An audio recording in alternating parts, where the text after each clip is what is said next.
Hey, everybody. Welcome to the SC.Y podcast, episode number 212. Thank you so much for tuning into this episode. Follow me at the SC.Y on SoundCloud, iTunes, and Google Music, and also check out the SC.Y on YouTube, Twitter, Instagram, and Facebook.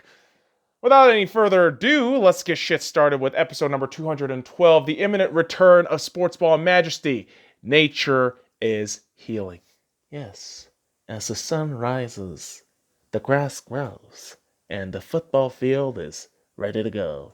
Although, for someone like Michael Bennett, that won't be the case because, yes, Michael Bennett will be retiring from the NFL and he'll do other stuff in the near future.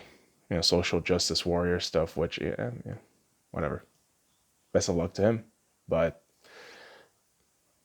don't we remember what happened with Michael Bennett's false, race baiting shit? Do we forget about that? Yeah, we did. Okay, all right. Well, if you want to fucking look into it, Google that shit for me, please. But best of luck. Starting off on the dick train real fucking hard today. Yep, with no Viagra, bitch. Right in your fucking face. And that fucking face is going to have a face covering for the 2020 season, as the NFL has announced. All fans in attendance for the 2020 season must wear a face mask if you're going to attend games. Now, is this the smartest move? That kind of Japanese porn moan. Because, listen, how are you going to make sure people follow that protocol? Do you know how many fucking drunk assholes are in an NFL stadium on any given Sunday? A lot. And trying to convince assholes to just bear with something for a couple of hours, it's damn near impossible. That's just the nature of human beings in terms of being a customer. So, what are you going to do, kids? Well, you got to be patient about it. You got to be understanding about it. You got to be a little bit more strict about enforcing it then. So, you're going to have a lot of tension between fans and the NFL, but what are you going to do? It's football. And fucking fans are going to bitch and moan, but they're still going to go into the fucking turnstile, get into their seat, wear the fucking face mask because it's football. So, no goddamn kung flu is going to stop the NFL, baby. That's the beauty. That's the beauty of football.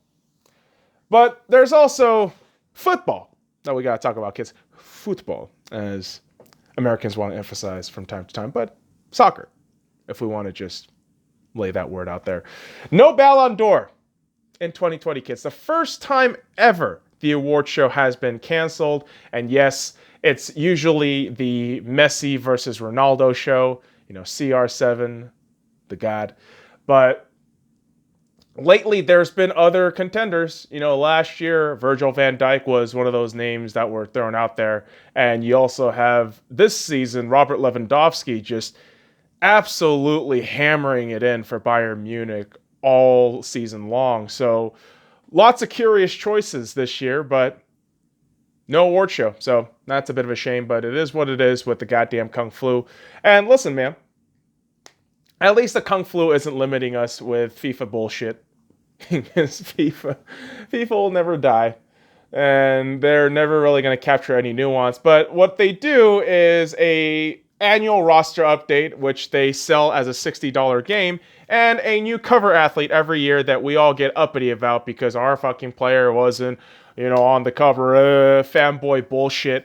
But listen, Kylian Mbappe being on the fucking front cover of FIFA 21 makes too much sense to me. This is a kid that's been needing to be on this fucking cover for at least 2 good years now, because as a teenager, he is just dominating the world. He's already won the World Cup. The only thing he really needs is a Champions League trophy, which I think might happen in the near future. Not in PSG, though. Yeah, he's going to be on the fucking cover of FIFA 21, have the 50th fucking the 50th anniversary PSG jersey on, but in a year or two, he's going to fucking leave because PSG always chokes in the fucking Champions League. And Arsenal... Shh, we're not talking about Arsenal. Arsenal sucks ass. We're talking about fucking PSG and how much they suck dick in the fucking Champions League. Just look at the last 4 years of how PSG has been knocked out. It's embarrassing. You know what? If you want to limit it, last 2 years. Hilariously bad. But that's just me, kids. That's just me. And listen, my opinions aren't always the most savory. I understand that. But my opinions come from my brain and the heart. Combination of both. And oftentimes, football, it's not a very logical game, despite the fact that, yes, you can still make formations and philosophy, all that shit's logic. But football tugs at your emotional strings. And West Brom coming back into the Premier League, it's not a real indifferent thing. It's more of like a annoyance. You know, when Aston Villa came back, it was kind of the same thing, like, ugh, they're back. Same thing with West Brom. Ugh, they're back. Let's see what the fuck they do. But, you know, as much as I make fun of Aston Villa, I mean, they did beat Arsenal, you know, on Tuesday. So that's just the way of life, especially in the Premier League. And we have to talk about the Premier League table because we only have one match day left. I have 2 fingers up right now, so we're going to put one down. One match day left, kids, and it's on Sunday, July 26th. And here's the thing. 2 major things to look out for, kids. The battle for 3rd, 4th, and 5th, and the relegation zone battle. So we have to look at the table for 3, 4, and 5 because this shit is going to come down to the fucking wire. 3rd place, Manchester United at 63 points with a goal differential of plus 28, and they will be facing Leicester City on Sunday. 4th place, Chelsea, sitting at 63 points with a goal differential of plus 13, will be facing Wolverhampton Wanderers. And 5th place, Leicester City, as we talked about, will be facing Manchester United, but they sit on 62 points with the goal differential of plus 28. And now, this is where math is going to fuck shit up, man, because 3 points, 1 point, 0 points, it makes a huge fucking difference. And I cannot fucking wait to see the chaos, the utter chaos that is Sunday with these teams, specifically in 3rd, 4th, and 5th. And also, the relegation battle is finally coming to an end with 3 teams looking to see how they can juggle themselves in terms of position. Because 16th place, yeah, they're safe. They're safe in terms of points. You only have 1 match left, and these 3 teams are in a battle for their club lives. 17th place, Aston Villa, 34 points with a goal differential of minus 26. Watford with 34 points with a goal differential of minus 27. And Bournemouth with 31 points, goal differential of minus 27. And as a reminder, boys and girls, Norwich City has already been relegated down to the Championship. So who will join Norwich City? I believe Bournemouth will definitely be one of those clubs. But Arsenal... my fucking Arsenal, right there with the goddamn jersey, is going to be facing Watford this Sunday. And, you know, there's something about Arsenal where I know they're going to fuck up somehow, and Watford is going to get their last laugh, because they always do with Arsenal. But, yeah, I don't hold any ill will towards those relegation teams. I know I shit on Aston Villa all the time, but I don't really give a shit. So, yeah, best of luck, and let me see a bloodbath on Sunday. That's what I want. That's what the fuck I want. And yeah, man, Arsenal doesn't give me a bloodbath. They give me more of a shit bath with diarrhea and, like, corn, you know, textured shit on the fucking top and bottom. That's really descriptive. That's arse anal, motherfucker. That's arse anal for you. They are now projected to finish their worst standings since 1995. That projection is set to be anywhere from 8th to 10th place. All the years I've been following this club, for 6 years now, so it's not a long time, I have known like some level of consistency, some level of decency through this club, but no, this season was horrible. This season was absolutely horrible. And, I kept saying this, on the Aston Villa review yesterday, that Arsenal shot themselves in the foot with the North London derby and the Aston Villa match, because how do you have those shitty matches in the North London derby and the fucking Aston Villa match, and sandwich in between that you have the Liverpool win 2-1 and Manchester City win 2-0? How the fuck does that happen? Oh, I know, Arsenal. That's just some magic word that you get to use for some Deus Ex Machina bullshit. Right? When some magical fucking nonsense happens right in front of your fucking eyes. That's Arsenal. And it's immensely frustrating, but what am I going to do? I got to cheer for that fucking team forever. Because I chose to do so. And sports monogamy, motherfuckers. All right? I choose to stick with my teams. I do. I'm the fucking psychopath that says, oh, monogamy for sports. Yeah. It gives me a fucking migraine. Especially Arsenal, dude. Oh my God. Every time I watch Arsenal, I just think, why the fuck do you guys have to just be this way? Like, why the fuck do you guys have to be this way? Oh, because you just had no fucking plan from last summer. You kept Unai Emery. You had a fucking debacle trying to fucking figure out a coach for a few fucking weeks before you figured out Mikel Arteta, who, by the way, young, no experience, relatively speaking, and the squad he has just riddled with minor cancers here and there. So, not great. Not great. Hopefully, next season's better. But again, Arsenal fans, we know the H word is a dangerous word for us. Hope. Don't fall for that shit. Don't fall for that shit. It'll kill you. It'll fucking kill you. Jesus, man. I don't know. Maybe watching Arsenal has made me growing stronger emotionally because of all the fucking dick kicking and the constant failure. But it's a sport that I've grown to love more than the first sport that I was exposed to when I first came to the United States, and that's basketball. I still love basketball. I do. But every time NBA news comes out now, like, my stomach churns a little bit. Maybe it's because of the players just being foolish all around in terms of their thought process and talking, but that's just me personally. Of course, I don't have to fucking force that thought process on anybody else, but yeah, the NBA just does some shit, and I always just sigh first and then read what's going on. But thankfully, no stupid shit, not too much stupid shit going on in the NBA, thankfully, but there are some curious news. Like the NBA 2020-21 Statement Edition jerseys will all be Jordan brands.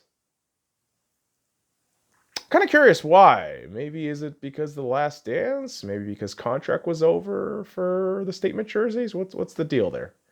I don't know. I should actually research that shit. But always a curious thing when Jordan's footprint is somewhere in the NBA. Because it always is. And of course, you're going to have those toxic fanboys getting on about that shit. Oh, LeBron or Jordan. Just kill yourselves, all of you, please. Please, just do me that favor. Good Lord. Good Lord! No debate.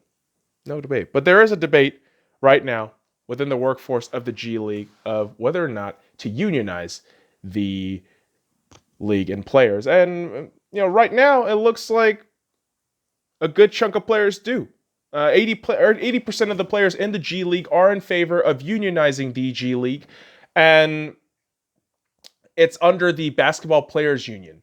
So the curious thing is you have new teams, coming into this league, more teams, being established for the G League, new players, younger players coming into this league. So yeah, you need to set some list of guidelines, rules, possibly amenities for these players so that long term this league can be successful. But personally, I've dealt with unions before. I'm not too crazy about it, but maybe this does work out for the NBA and the G League at least, and hopefully it can grow successful long term, and maybe it could be a bypass to the NCAA, where we know how fucking shitty the NCAA is as an institution for all sort of academic sports. Is it or like academic sports, right?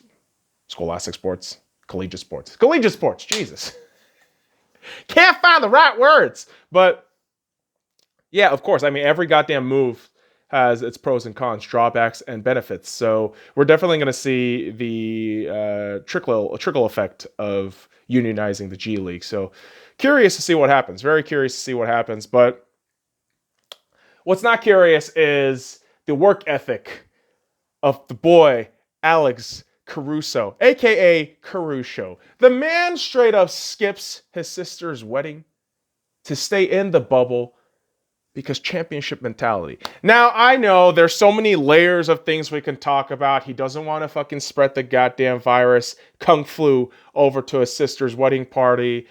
He's been around this bubble for quite some time, so you're still going to have to quarantine yourself 14 days or so if you go out of state or whatever have you. So lots of fucking layers to that. But hey, shout out to the man Caruso. All right, hopefully he can maintain that baller mentality, all throughout the play-ins and the playoffs, and shit, maybe the fucking Lakers can win it. I don't know, man. Maybe they do, maybe they don't. But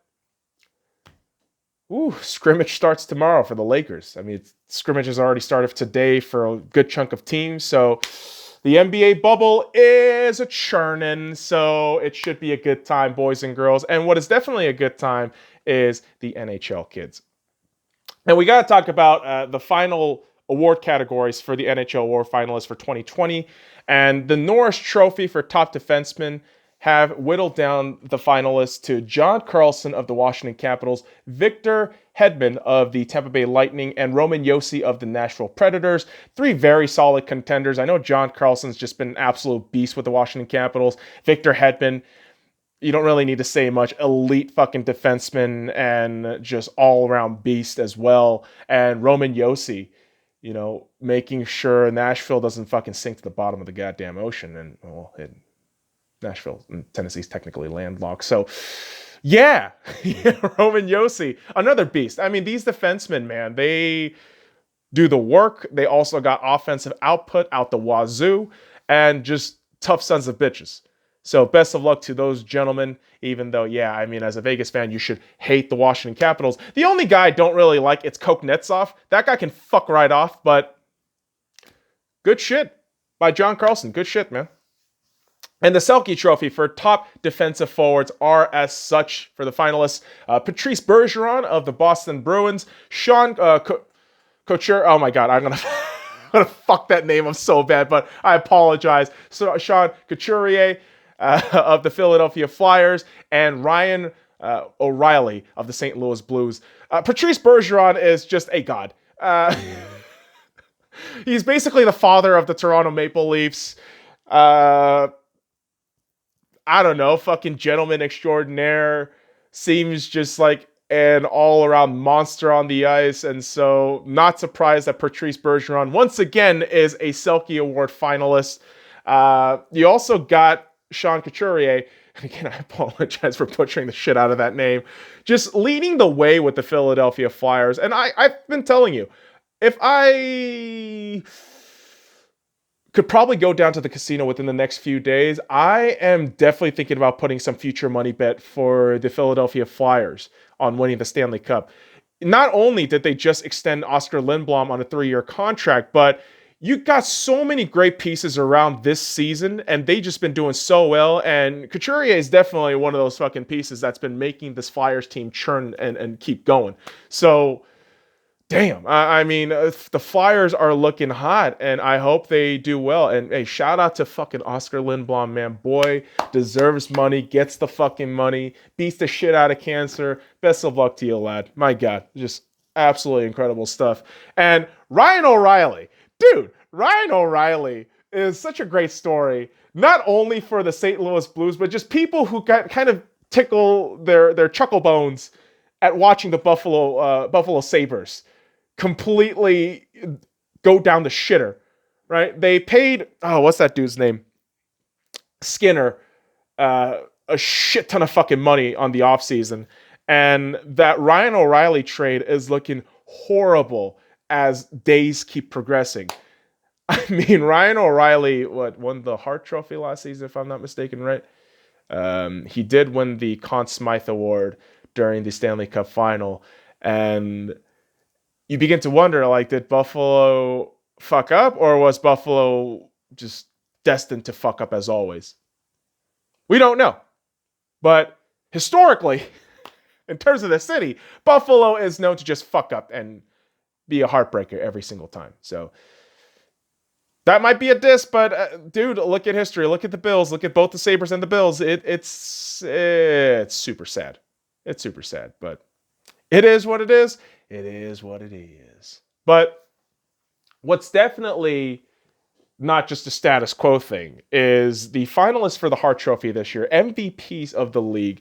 And it's the same ones as the, if I'm not mistaken, the fucking Ted Lindsay Award. I actually wrote that shit down. Couldn't fucking read it because my brain dumb. But it's the same finalists as the Ted Lindsay Award finalists. And you got Leon Draisaitl of the Edmonton Oilers, Nathan MacKinnon of the Colorado Avalanche, and Artemi Panarin of the New York Rangers. We talked about them in depth a couple of days ago, but Draisaitl, again, you're an MVP in a team with Connor McDavid. Holy shit. Leon Draisaitl has been immaculate this season, and again, just a straight up G when it comes to point output this season and just carrying the team on his back when, McDavid's not on or he wasn't there. So Draisaitl, man, I think he might just get the Ted Lindsay and the Hart. But you also have the other two finalists making really great cases. Nathan MacKinnon, again, just becoming this superstar center, one of the top centers in the league, and great leader. Silent but deadly, kind of, not like a fart, but like a fucking assassin, ninja shit. Nathan MacKinnon just grinding, doing his shit.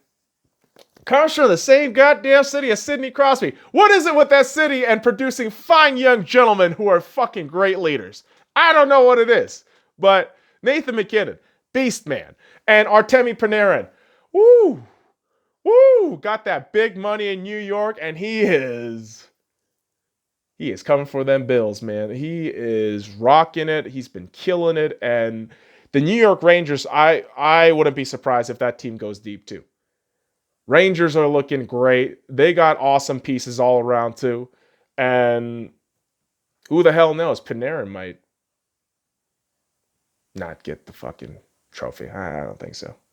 I feel like this year has to be Draisaitl or MacKinnon. I mean, those two cats look like the upper tier echelon motherfuckers. And so best of luck to all the gentlemen who are finalists. And also best of luck to the city of Seattle tomorrow. And again, the whole politics thing, I don't really give a shit about Seattle, but hey, a new sports team is coming to the city of Seattle, and it is going to be the 32nd NHL team. They are set to announce their team name and logo tomorrow, Thursday on July 23rd. And I'm very excited for this one. Obviously, the Vegas Golden Knights being the 31st team, you're going to even that out to 32 teams with the Seattle whatevers. And the curious thing is, if they are going to be in the Pacific Division as is planned, I have more of an excuse to just go to Seattle, a city that I have a wonderful time at, and watch these cats play. And so we're going to see what the team is, maybe see a jersey design tomorrow, and hell, it should be a great time. It should be an awesome time. Hey, more hockey all around the fucking country. It's not a Canadian fucking city. Shut up. Shut up. Fuck you and Quebec. Gives a fuck. Like Canada can't take care of their own fucking baseball team. You think they're going to be able to take care of a fucking hockey team again? Probably not. Shut up. I don't care. Canada, you already got some fucking decent teams out there. Shut up. You're fine. What do you got? Ottawa, Winnipeg, Toronto, Montreal, Vancouver, son of a bitch, Calgary, Edmonton. Did I say Edmonton? Maybe. I think that's it. Is that it, really? Shit, I might be missing something. But Canada, I love you, but come on, quit complaining. You're never going to get Quebec back. Sorry, but it is what it is. And you know what? It definitely is what it is. It's baseball. Oh, that's a baseball. Yes, kids. Yes, baseball is coming back tomorrow. And yeah, man, summer camp's been going on, and it's still going on right now, if I'm not mistaken. Time-wise, it could be over already, but Major League Baseball is slated to start tomorrow, opening day, July 23rd. And it starts with a matchup between the New York Yankees and the Washington Nationals, 4 p.m. Pacific Standard Time, 7 p.m. Eastern Standard Time. And, of course, the San Francisco Giants taking on the LA Dodgers in LA fucking California. 7 p.m. Pacific Standard Time, 10 p.m. Eastern Standard Time, children. And I am very curious to see how the 60-game season will go down. And obviously the MLB is going to have a lots of challenges and new protocols they may have to make moving forward, like a potential expanded playoff, right, with 16 teams, something that's been reported today. And I'm just curious to see what the hell happens with this season, especially as a Dodgers fan. 60 games, your betting line opened at like plus 38.5 for games won for the season. So there's a lot of expectations there. And yeah, I mean, your opening day is against the Giants, and you got Clayton Kershaw, slated to be an opening day pitcher again. And again, the cynic in me wants to think that this is just going to be another season where I'm going to have too much expectations for the Dodgers, and then they just fucking let me down all over again. But, the curious part about today, Wednesday, is that the Dodgers made a tremendous move. And, let's hold off on whether this is good or bad right now. But let's talk about what happened here. The LA Dodgers signed Mookie Bets to a 12-year, $365 million contract extension set to end in 2032. Now, this passes Mike Trout's 2019 extension at $360 million, and it brings Mookie Betts' total contract valuation at $392 million, second largest deal in Major League Baseball history, trailing right behind Mike Trout's $426 million. Now, that, of course, boys and girls, does nothing in comparison to the fucking $500 million man that we now know as Patrick Mahomes, but hell, it's still fucking huge amounts of money. And Mookie, of course, gets a fucking $65 million signing bonus. And damn, my thoughts are, wow, we actually extended this guy. 12-year contract, that's pretty long. I mean, it's a lot of fucking money, but Mookie is one of those talents. And again, noob at baseball, kids, but Mookie Betts is one of those talents that I don't think you should fucking pass on. I don't think it's a guy like Bryce Harper or Manny Machado that you overpay and hope shit gets better. This is a cat that I believe can do what the bill has expectations for him to do. Meaning like that I think he's going to make this contract work. I believe with this contract, maybe within that 12-year span, maybe the Dodgers win a World Series. That's my hope. That's my fucking hope now, man. Just one. Within that 12-year span that we got Mookie Betts, just win one World Series. Just one. If you can do that, I would be the happiest boy ever. And yeah, Maybe they win that one in like 2031. But rather that than nothing. Right? What was the last time? 1988. Because ESPN just loves replaying that fucking game over and over again whenever they have downtime. But I just want one. Just one. Just give me one World Series. I don't really need that much. I'm a very simple man. I tell you what I want. And if you give me that shit, I'm happy. I'll shut the fuck up. Kind of. Then I get spoiled. And then I'll fucking demand more and ask for more. That's generally my sports ball fandom. So, yeah, right now, I just want one. I just want one World Series. Just one. And maybe Mookie will help us do that. But then I look at our pitching staff and I just think, oh my God. Are we just bound to make the same mistakes over and over and over again? Like, are the Dodgers just in a continuous time loop of failure and mediocrity? Certainly feels like it. But maybe on the Kung Flu year, shit can be different. Who knows? Who knows, man? We'll find all that out starting tomorrow. Opening day. The Dodgers taking on the fucking Giants. Fuck those fucking Giants. Fuck San Francisco. Fuck the fucking Giants.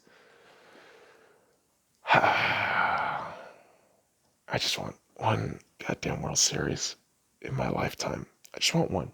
Just one. Is that too much? You signed Mookie to a 12-year contract. Can we get one within that 12 years? Please? Please? God. I just want one. I just want one. Maybe it'll happen, maybe it won't. Because that's the nature of sports, boys and girls. It's black and white. You either win or lose, and it's a beautiful thing, sports.